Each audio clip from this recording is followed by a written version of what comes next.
एक ऐसी स्ट्रैटेजी जो आपके नोट्स को घिसा पिटा रजिस्टर से प्लेसमेंट गारंटी टूल बना देगी। क्योंकि इंटरव्यू के कुछ घंटे पहले ना तो लीड कोड पर सॉल्व किए हुए 500 प्रॉब्लम्स काम आते हैं या ना तो यूट्यूब के 100 लेक्चर्स। हम सबको पता है एक ही चीज़ जो सबसे ज़्यादा ज़रूरी और काम आती है और वो है खुद के बनाए हुए नोट्स। बट आपको पता है सबसे बड़ी प्रॉब्लम क्या है कि आज तक हमें ये पता ही नहीं है कि इंटरव्यू के कुछ घंटे पहले रिवाइज करने लायक नोट्स बनाएं कैसे। डोंट वरी, आज मैं इस वीडियो में 4 ऐसे ट्रिक्स बताऊंगा जो आपके डेटा स्ट्रक्चर नोट्स को बस रिवीजन के लिए नहीं बल्कि इंटरव्यू क्रैक करने का भी एज देगी। और हाँ, एक बार आप सही तरीके से नोट्स बनाना सीख लिया ना तो आप भी बोलोगे अरे यार प्लेसमेंट भी तो इतना टफ नहीं है। तो चलो बनाते हैं आपके डेटा स्ट्रक्चर के नोट्स।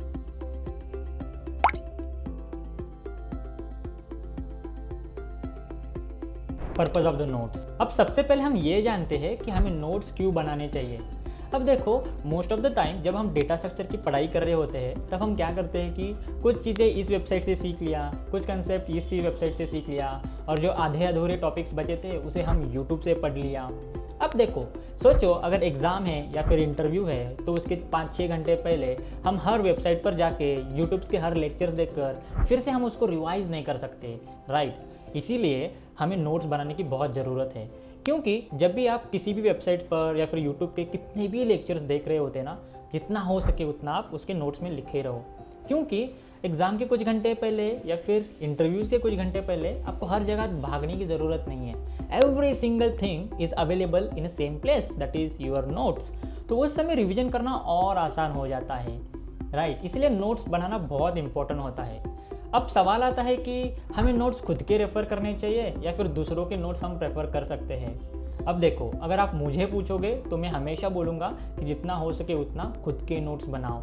इसका रीज़न क्या है, जब हम खुद के नोट्स बना रहे होते हैं ना तब हम हर चीज़ हमारे खुद के लैंग्वेज में लिखते हैं। जो हमें चीज़ें समझ में आई है उसे हम लिख रहे होते हैं। अब जब नोट्स बना रहे होते हो उसके टाइम 2 चीज़ें एक साथ हो रही होती है। एक, आपका रिवीजन भी हो रहा है, दूसरी जो आप समझ रहे हो उसके आप खुद के लैंग्वेज में लिख रहे होते हो। अब जब आप रिवीजन करने बैठते हो ये नोट्स खोलकर तब आपको चीज़ें जल्दी रिकॉल होती है as compare to if you are preferring to the notes of other people, right. अब ज़रूरी है कि नोट्स को बहुत crisp and to the point रखना, क्योंकि एक रूल याद रखो कि नोट्स का मतलब नहीं है कि writing everything in your own words, right. Notes are not text books, right. अब सोचो, से फॉर एग्जाम्पल आप सॉर्टिंग के बारे में आप पढ़ रहे हो और आपकी एक ही पेज में आपने लिखा हुआ है कि बबल सॉर्ट, उसकी टाइम कॉम्प्लेक्सिटी है big of n square, working it mainly compares to adjacent element and swaps if they are not correctly placed, और 4-5 स्टेप में उसका थोड़ा ड्राई रन भी लिखा हुआ है। अब सोचो ये सारी चीज़ें रिवीजन करने में कितना टाइम लगेगा।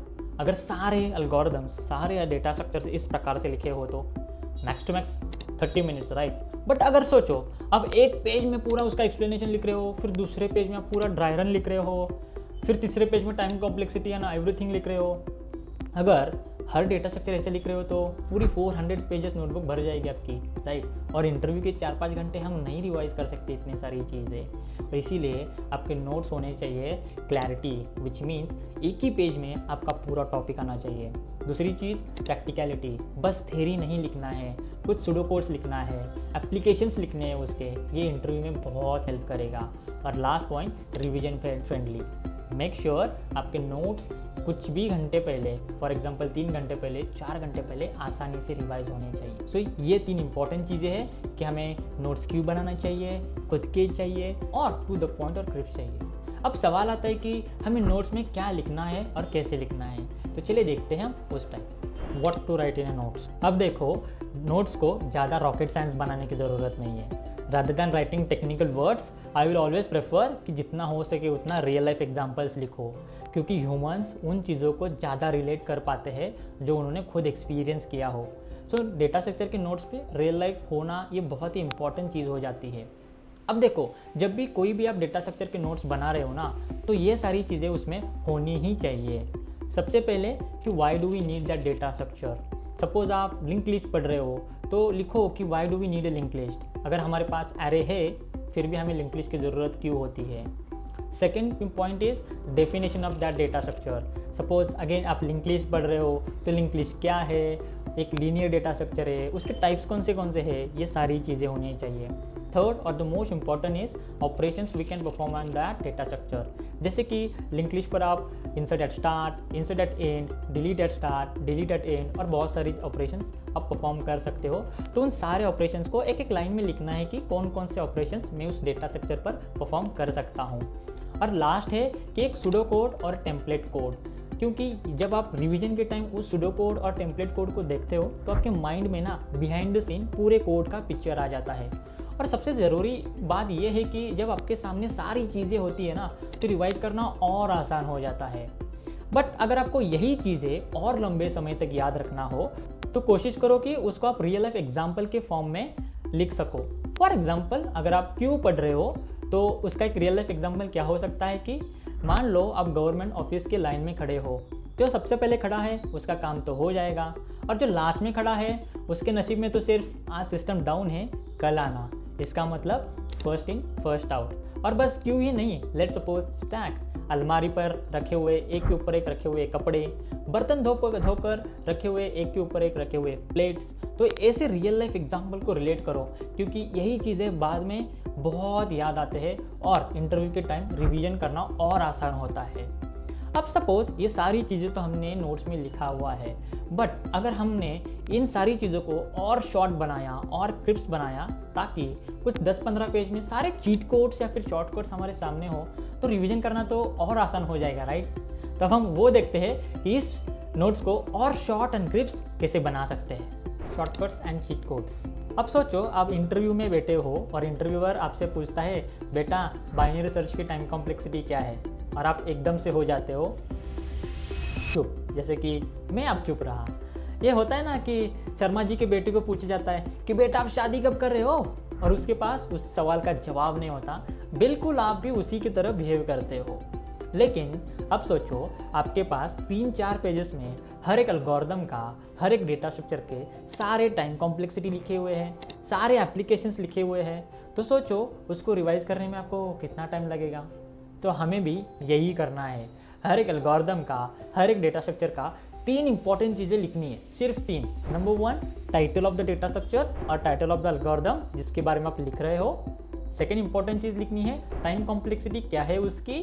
थर्ड उसका एप्लीकेशन लिखना है, क्योंकि डेटा स्ट्रक्चर के एप्लीकेशंस बहुत इंपॉर्टेंट है, इंटरव्यू में पूछने के बहुत चांसेस होते हैं। और थर्ड उसका इंट्यूशन, 1 और 2 लाइन में वो किस प्रकार से काम करता है। चलो एक एग्जांपल लेते हैं बाइनरी सर्च का। तो टाइटल दिया हमने बाइनरी सर्च, उसकी टाइम कॉम्प्लेक्सिटी लिखी बिग ऑफ लॉग एन, और एप्लीकेशन लिखा to find the data in sorted search space. फिर इंट्यूशन लिखना है कि we mainly finds the data by dividing our data into 2 parts. इस तरीके से हमें हर एक डेटा स्ट्रक्चर के, हर एक एल्गोरिदम के बारे में लिखना है। अब सोचो अगर इंटरव्यू के 4-5 घंटे पहले अगर आपने ये सारी चीज़ें रिवाइज कर लिया तो टाइम कॉम्प्लेक्सिटी, एप्लीकेशंस और इसका वर्किंग इमीडिएटली आपको रिकॉल हो जाएगा। और अब मैं आपको ऐसा सस्पेंस दिखाने वाला हूँ जो आपको readymade structure of the notes मिलेगा। अब उसी टाइप में अगर आपने नोट्स बना लिया तो आपका नोट्स बनाने का तरीका और crisp and to the point हो जाएगा।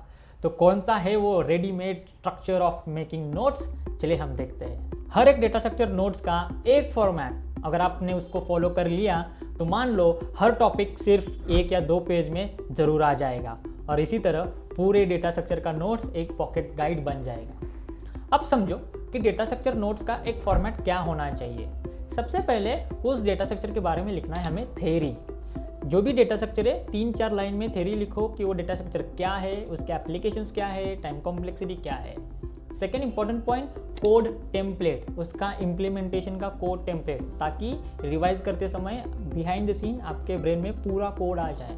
थर्ड प्रॉब्लम स्टेटमेंट, अब मान लो कोई भी टॉपिक का प्रॉब्लम सॉल्व कर रहे हो लीड कोड पर या फिर गिग्स पर या किसी और प्लेटफॉर्म पर, तो उसके सामने बस उस प्रॉब्लम का टाइटल लिखना। अगर आप लीड कोड पर सॉल्व कर रहे हो तो लीड कोड प्रॉब्लम नंबर, उसका नंबर लिख लो, ताकि रिवीजन करते समय डायरेक्टली आप उस लीड कोड पर जाके उसी प्रॉब्लम को रिवाइज कर सकते हो। फोर्थ ड्राई रन, वो प्रॉब्लम आपने जो सॉल्व किया है वो बिहाइंड द सीन किस प्रकार से फ्लो हो रहा है, क्या लॉजिक, इंट्यूशन क्या फॉलो कर रहा है, वो सब लिखना है। और लास्ट में अगर आपके पास कोई भी शॉर्टकट्स या फिर चीट कोड्स रहे तो वो भी लिख सकते हो। अब चलो इसको एक एग्जाम्पल के पॉइंट ऑफ व्यू से समझते हैं। जैसे कि आप स्टैक के नोट्स बना रहे हो, तो उसके बारे में सबसे पहले लिखना है थ्योरी कि it is a last in first out data structure, एक all the operations are performed in big of one operations, right, ये सब लिख सकते हो। अब कोड टेम्पलेट उसका इम्प्लीमेंटेशन लिख सकते हो, जैसे कि पुश, पॉप और ट्रैवर्स का। फिर आता है प्रॉब्लम स्टेटमेंट। अब देखो स्टैक्स पर बहुत सारी प्रॉब्लम्स है, but most of the common problems है जैसे कि next greater element, previous smaller elements, तो इसका टाइटल लिख सकते हो जहाँ पर भी आप सॉल्व कर रहे हो। फिर आता है ड्राई रन, जो जिस प्रकार से वो फ्लो हो रहा है उसका एक ड्राई रन लिख सकते हो। और शॉर्टकट्स और चीट कोड्स कुछ रहे तो उसको भी आप लिख सकते हो। So that is the main format while preparing notes of data structure. इस प्रकार से हर एक टॉपिक के हर एक और 2 पेज में पूरी तरीके से आ जाएंगे और एट द एंड आपके पास 50 या फिर 80 पेज का पूरा डेटा स्ट्रक्चर के नोट हो जाएंगे। तो अब समझ में आया आपको कि डेटा स्ट्रक्चर के नोट्स किस प्रकार के होने चाहिए, short, crisp, to the point and most importantly revision friendly. तो अब अभी से डेटा स्ट्रक्चर के नोट्स बनाना स्टार्ट कर दो, क्योंकि प्लेसमेंट के टाइम आपके दोस्त रहेंगे पैनिक और आप करते रहोगे आपके शॉर्ट डेटा स्ट्रक्चर के नोट्स। मुझे कमेंट में ज़रूर बताना कि आप अब से डेटा स्ट्रक्चर के नोट्स बना रहे हो, क्योंकि यही नोट्स आपको एक दिन प्लेसमेंट ज़रूर दिलाएंगे।